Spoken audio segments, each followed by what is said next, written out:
if you've ever wondered, am I fully in? If you've ever wondered, am I walking in the fullness of genuine empowered Christianity? Or do I sometimes feel like maybe there's something missing?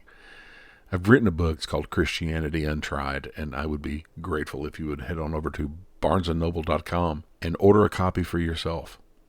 This is an opportunity for us to build others up, not tear them down.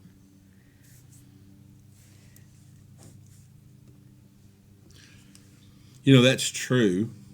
And one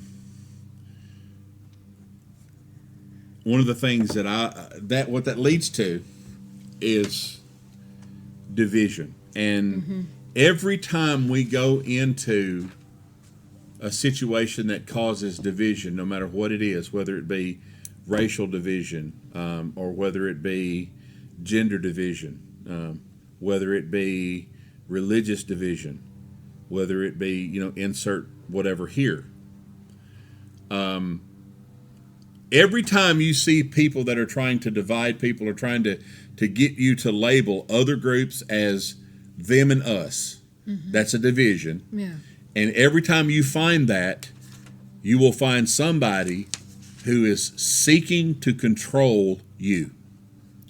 They're seeking power and influence over you. So, I mean, if it's like, we need to go on the rampage against those people who are doing whatever, red shirts. If you wear a red shirt, nobody can wear red shirts anymore. And if they wear red shirts, red is a symbol of anger and hate, and that's what it means. And if they're wearing red, then they're hateful people, and we need to stop those hateful people, tear down the red. And you go on this warpath about people. And every time you see somebody we've seen it with red hats. You get mad because they're wearing a red shirt, and you go after them, and you ridicule them or make fun of them or do whatever, and they're causing division. You are literally being controlled by the person that told you red shirt was evil. And you just, yes, sir, red shirt's evil, falling in line, sir. I am your puppet. I will do what think for yourselves. Think for yourselves. Think for yourselves. Christians are not called to bring division. We are called, our purpose is unity. And we want to unify by, honestly, every man, woman, and child on the globe. I'm not offended by your nationality. I'm not offended by your culture. I celebrate your culture. I celebrate your language. I celebrate your nationality. I think it's a wonderful addition to this beautiful planet that we have, even though it was caused originally by division. Because I believe all human beings are related. I believe we can all trace our lineage back to Noah and his sons from the boat after the flood. And you may disagree with that, and that's fine, but that's what I believe. And if you accept that's what I believe, even if you disagree, then you must also accept that I don't care what skin tone you have. I don't care how much or how little melanin you have. I don't care if you're dark-skinned, light-skinned. I really don't care. We're all related. We're all family somehow. I don't need to fight with you based on your political viewpoints. You just disagree with me, okay?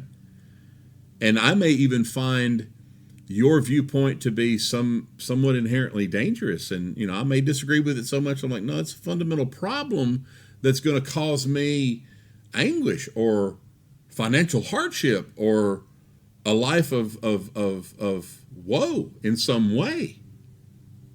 But I still don't have to hate you for it just because you don't see things the way I see things.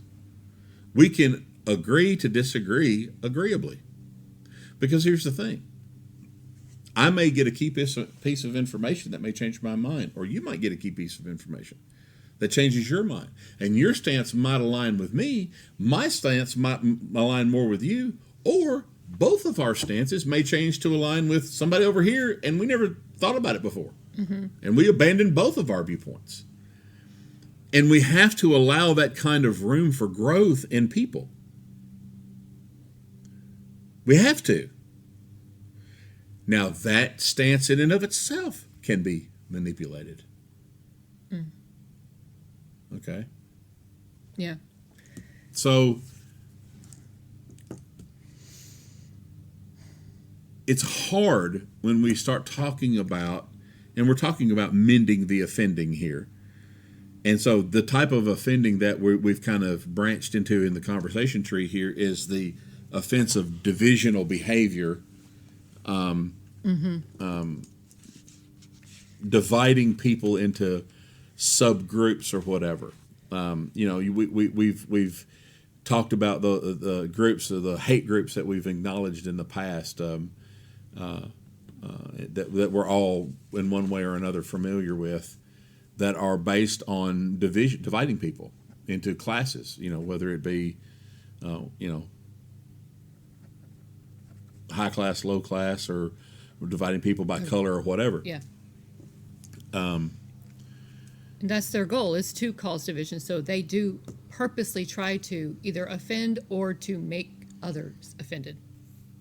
That is what the hate groups are really doing. They're wanting offense on the other side. Right. And what they're trying to do is they're trying to get you to give them your power and authority, yes, to lend credence there we go, to their gifting of offense. So if I can't, if I'm not big and bad enough to offend you, then I'll get my buddy and we'll do it together. And if we're not big and bad enough, then I'll get 20 more friends. And if they're not big and bad enough, then I'll get 40 more friends. And if sooner or later I'll have enough people behind me that we can start offending a whole lot of people. And then while we're offending other people, we'll have other people out here trying to support us that are not really a part of us, because they'll say, oh, they're just standing up for their right. Yeah. Their right to offend. And I think we have the constitutional right to do pretty much anything that we want to. And yes, I do think that we even have the constitutional right in America to offend people. Well, it's in the freedom of speech. But my point being is that you have the right to be offensive. My question is, why would you want to be, number one? Yeah. And number two, that's not Christian. Mm-hmm. So if you think that you're fighting a Christian battle by somehow offending somebody, or by somehow stooping to the level of those that offended you, and you're now stooping to that level to try to defend your Christianity or your stance on your religion, well, then your religion's probably no good. Sorry. Yeah. Because that's not what Jesus taught, was to go around trying to offend people. We are to love people, agape Christian love. We are to give charitably to those people who are in need, who have less than us. We're supposed to help those who are in need. And it doesn't matter whether or not they're part of the Christian group. You don't have to be a Christian for me to love you and for me to help you, and me want to help, make sure that you have what you need to survive in this world, or assistance in some way. You shouldn't have to do that. And I would even go so far, and this is going to be very controversial. There have been acts in history of people that have committed the atrocity of taking life in the name of their religion and supporting the deity that they worship. And they are on some crusade or something. Holy wars. If your deity is so weak that he needs the help of a man to stop somebody that doesn't like him, you probably don't need to be worshiping that deity. You're very true. I mean, I know that's controversial. I know that a lot of people are going to get mad at that, but if my God can't handle this, then he can't handle me. And that's the one thing, God has given us the ability to have free will and to have a choice. And our choice it's very simple. You can narrow it all down to this: trust me and follow my instruction and advice, or don't. It's literally that simple. Trust me, and if you trust me, follow my instruction and advice, or don't. Mm-hmm. Okay? So now that pretty much segregates everybody into one of two groups. Those who trust God and follow his instruction and advice, and those who don't. The problem is as people, and being the kind of weird things that we are, we have people that say, "Oh, I trust God. You want me to follow? I trust God. Follow the advice, instruction. Oh, no. I'm going to trust God." But this part, see, but you don't understand. That's not part of the deal. It's one or the other. So either you trust him and follow his advice and instruction, or you don't. There's no middle of the road. And the problem is all throughout history and society, we have tried as human beings to be somehow in the middle. We try to tell ourselves we're good. Oh, he's basically a good person. I'm basically a good person, and I trust that God is who he is God. I trust that there's this, I believe in some higher power. They won't even say God, some people. I believe that there's a higher power and I don't understand it, but I trust him. Trust him for what? To do what? Whatever you want? Mm-hmm. Yeah. You're trusting a God that you don't know, that you don't understand, to be able to know what you want and do exactly what you want. But that's not somehow narcissistic in any way. Are you with me? Are you talking about like manifesting people who say, well... I'm just talking about, I'm generalizing here, and I'm trying to generalize in a way that we touch on a lot of different topics, and I'm trying to present information in a way that's not directly offensive to somebody, but makes people give food for thought. Because I'm trying not to offend people. I don't want to offend people, but I want to talk about hard topics. Yes. And I can go so far as being deliberately offensive, but I don't want to do that. So we're even experiencing the whole thing that we're talking about as we're talking about it. I think that I think that's important too, this conversation also, is because we're going back to that understanding of, okay, speaking to what is wrong in a general sense, and that is what we're doing here with this podcast. We're trying to, in general, that's what we want to educate, we want to teach, we want to help everyone grow in their discipleship, grow in their love of Christ, and understand who Christ is and how to follow Christ, and the multiple ways that we are called to do that, the means of grace, basically. But also, since we're talking about being offensive, there is that line. There is that line between education and, all right, this is wrong, so let's lead in the right direction. And a word that we have spoken many, many times appear right here in this set of podcasts is the word authority. Where do we have the authority? Where do I have the authority? Now, for me personally, I am a wife, I am a mother, I am a daughter, I am a pastor. So I have authority in these areas and with these people that God has put in my path. So I have the authority and also the responsibility to preach and teach Christ's commands, God's will, as the Holy Spirit gives it to me, to these groups, my kids, with my husband, with my family, and with my church. That's where my authority is. Friends are also included in that. And so to understand our authority, because you also touched on, the Constitution, we as Americans, we have freedom of speech, we have freedom of religion. With religion, we have all these, the Bill of Rights that we have as American citizens, and we actually have a lot of rights. All American citizens have good amount of freedom. But where do we have the authority and the ability to speak up when something is offensive to God? One thing that I just want to say about this whole topic is there is a difference between being personally offended and being offended of something that offends God.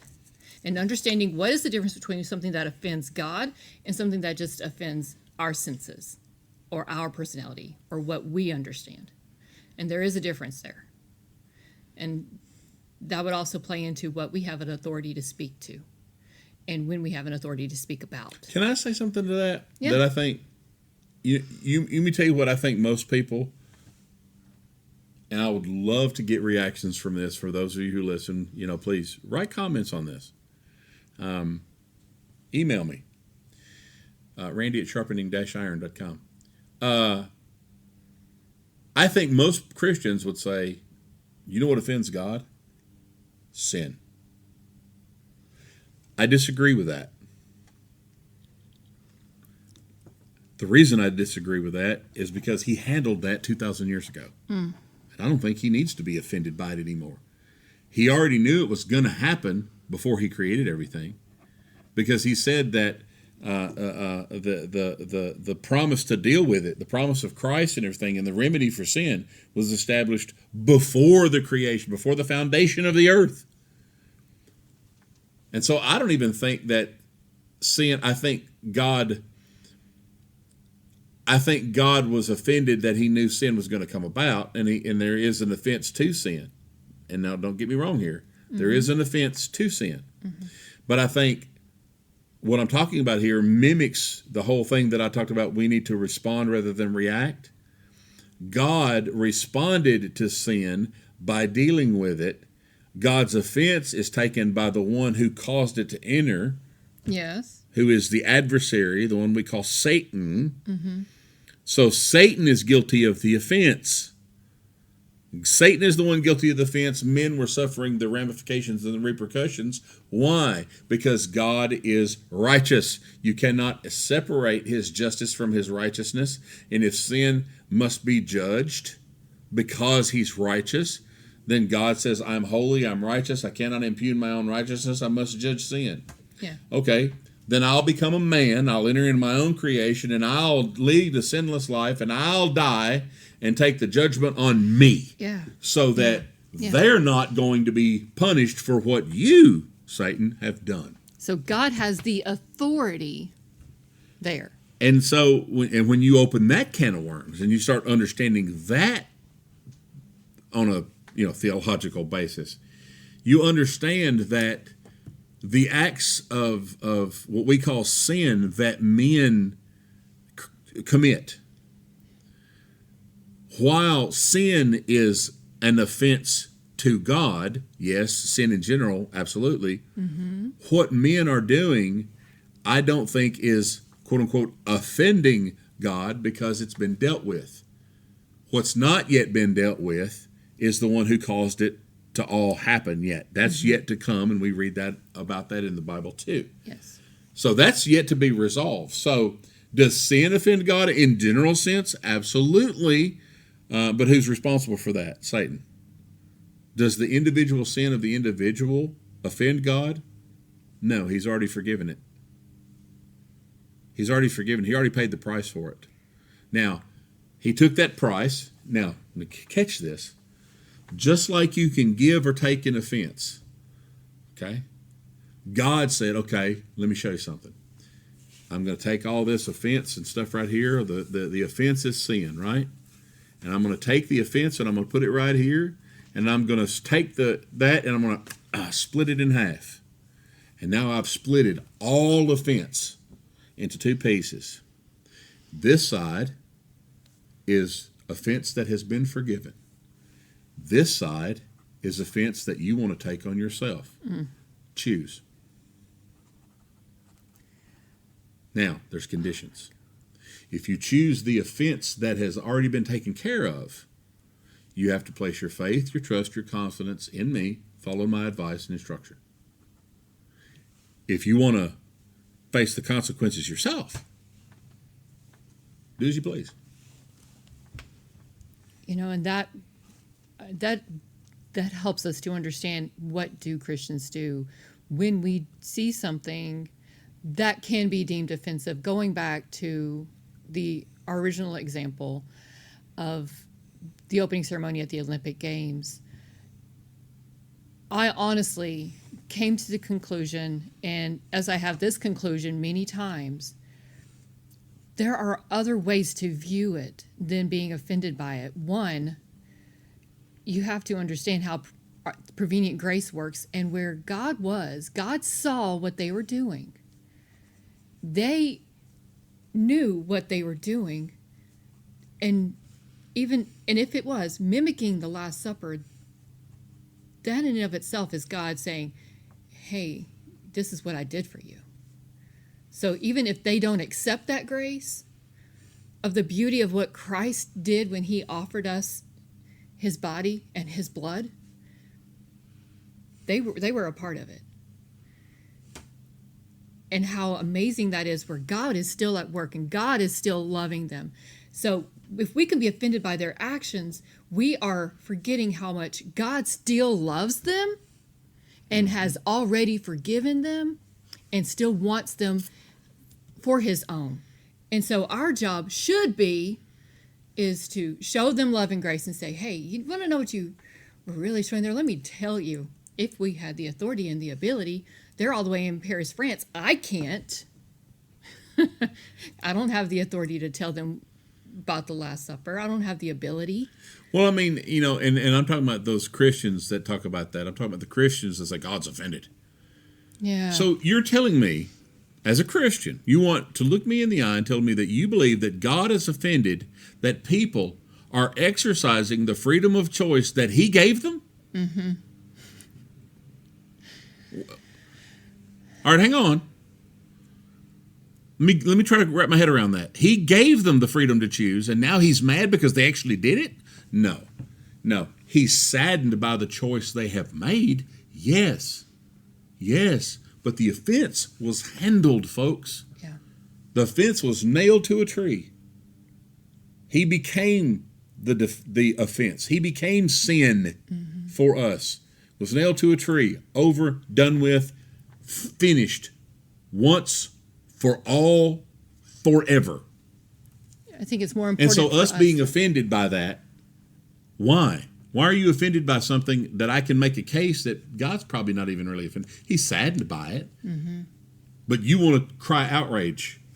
I mean, we have somehow got to get to a place where we can stand up and be mature Christians, mature in faith, mature in emotion, mature in finances, mature in the word and then the knowledge of the history of our faith and the tenets of our faith and the will and want of God himself, and mature in our direct relationship with a God that is still, to this day, sitting on the throne of heaven and is accessible, because we don't have to come before him in our prayers as a sinner.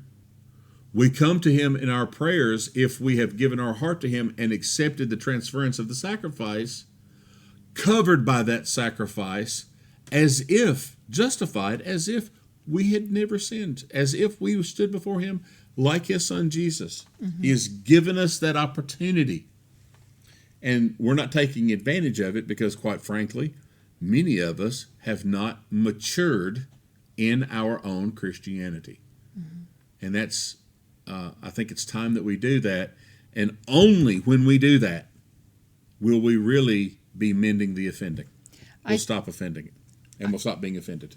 I think when we're talking about being mature Christians, what that looks like, particularly in this context right here, what that looks like is being able to look at others who are different than us, or whether they are trying to offend us, or if they're doing something that we may see as not right, not good, however you want to define that. But to see people as God's creation, he died for them too, he loves them, and they need Jesus, and what can we do to show Jesus? If you are a mature Christian, you will not be easily offended. Instead, you will seek ways to show grace, to show love, to correct in a way of your wanting to show Christ. Be like Christ.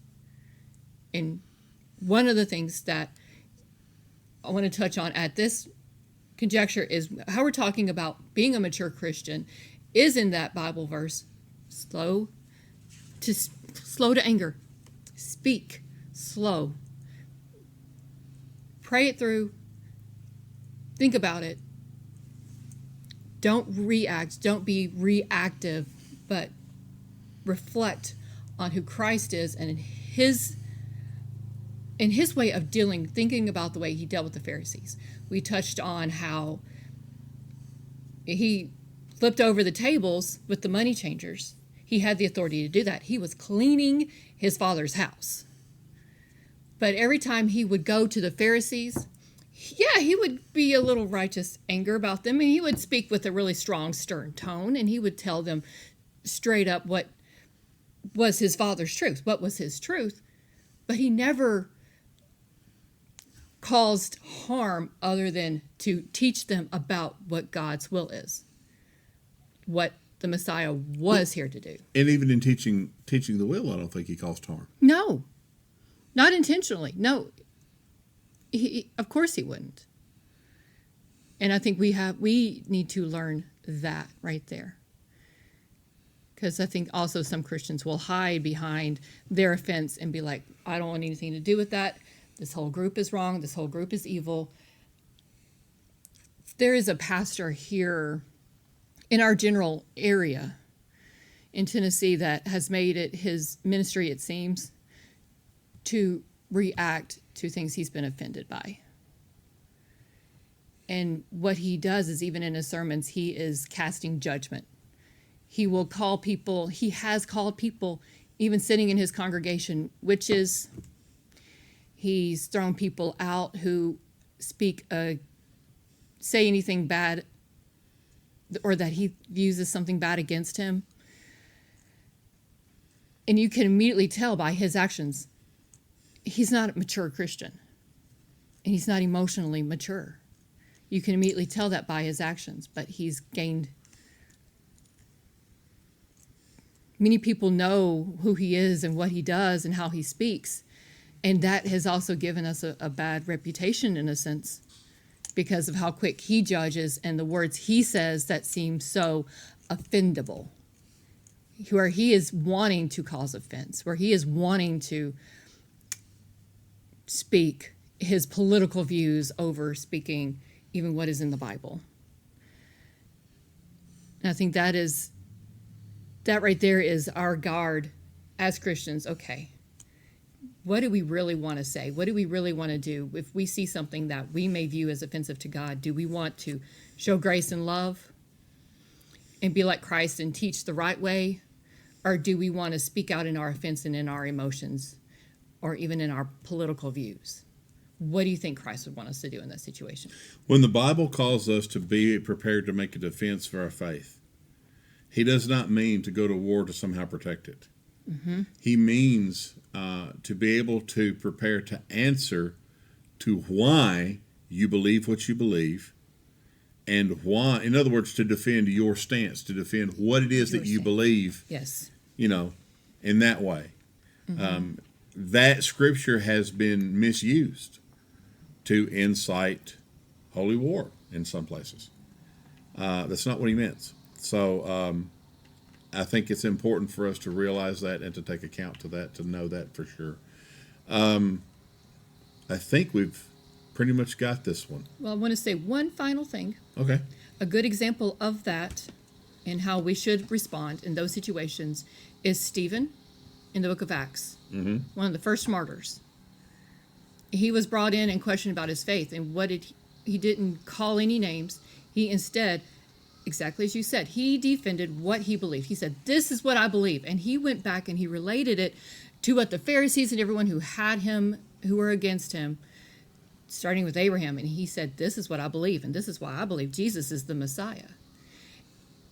There's a power in saying, well, this is what I believe. This is the way I feel about the situation. This is what I understand. This is my testimony. This is how God has shown me grace. This is where God has done work in my life. There is power in that. And I think, to speak to that too, I think it's easier for us. I think we should all start to try to adopt a different language. Instead of saying, I think you're wrong, or saying you're wrong, state, I disagree with you because. Yes. I disagree with you because. Doesn't mean I'm wrong, right or wrong, or you're. I'm not pronouncing the judgment of rightness or wrongness on anyone. I'm saying I disagree because, and here's my case. You have anything else you wanted to add? That's all. All right, awesome. Hey, as you go about your lives, as you take to heart the things that we've said, hopefully it will spark discussion where you are, and you can begin mending the offending in your area. Not only kind of protect yourself from being easily offended, but also take steps to stop ways that maybe inadvertently you may be the one offending others, because we're guilty of both. All of us are. And we need to take an account of ourselves. Hey, we love you very much. We're glad that you tune in and you watch us or you listen to us on our podcast. We are so grateful for you. And we want to hear from you. We want to know what your thoughts and questions are. And we want to be able to discuss those things here on Sharpening Iron. So if you would, reach out to us and send us your questions, your emails, your comments. And you can reach us by writing to randy@sharpening-iron.com. Or you can also write to onekingsforge@gmail.com. That's the number one, kingsforge@gmail.com. You can also write us by post by writing to the King's Forge, P.O. Box 2590, Shelbyville, Tennessee 37160. And as always, if you want to know more about who we are, you want backlog to our past content, you can find that at thekingsforge.org. Thank you once again for listening to us. We love you. We want you happy. We want you blessed. And we want you back here in the King's Forge. Thank you.